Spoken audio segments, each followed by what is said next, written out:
बिस्मिल्लाहिर्रहमानिर्रहीम। तू कादिर मतलब है मगर तेरे जहाँ में है तल्ख बहुत बंदा है मजदूर के औकात।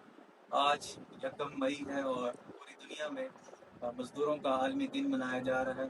कहानी का आगाज़ उस वक्त हुआ जब 1886 में अमेरिका की रियासत शिकागो में मजदूर इकट्ठे हुए थे और एहतजाज कर रहे थे कि उनके काम करने का जो दौरानिया है वो 8 घंटे तक महदूद किया जाए। इसी दौरान पूरे अमेरिका से बहुत ज़्यादा जो वर्कर क्लास थी, जो मज़दूर क्लास थी, वो बहुत ज़्यादा पूरे अमेरिका से वहाँ पर जमा हो गए।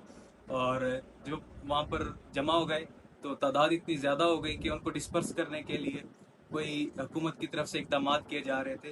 तो अचानक एक हे मार्केट का इलाका था, वहाँ पर कुछ हादसा हुआ और बहुत सारे मज़दूर ज़ख्मी हुए।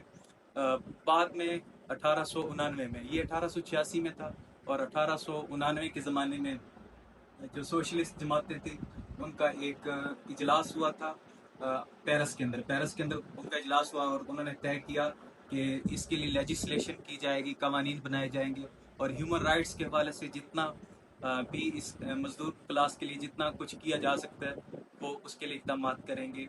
और उन्होंने तय किया था कि 1 मई को मजदूरों के आलमी दिन के तौर पर मनाया जाएगा।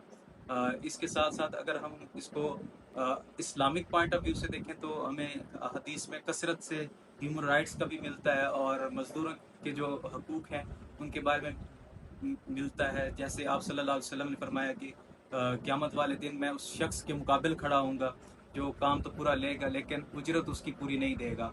और एक और मुकाम पर फरमाया कि मज़दूर का पसीना खुश्क होने से पहले उसकी उजरत अदा कर दी जाए। देखें, अलकासिब हबीबुल्लाह कहा गया है, तो देखें इस्लाम में मज़दूर को कितनी ज़्यादा अहमियत दी गई है, कितनी ज़्यादा मुकाम दिया गया है, कितनी वैल्यू दी गई है कि अलकासिब हबीबुल्लाह कहा गया है। यानी हाथ की कमाई करने वाला अल्लाह का दोस्त है। तो अल्लाह के दोस्तों को हमारी तरफ से खराज तहसीन और सलाम मोहब्बत। आप सबका बहुत शुक्रिया।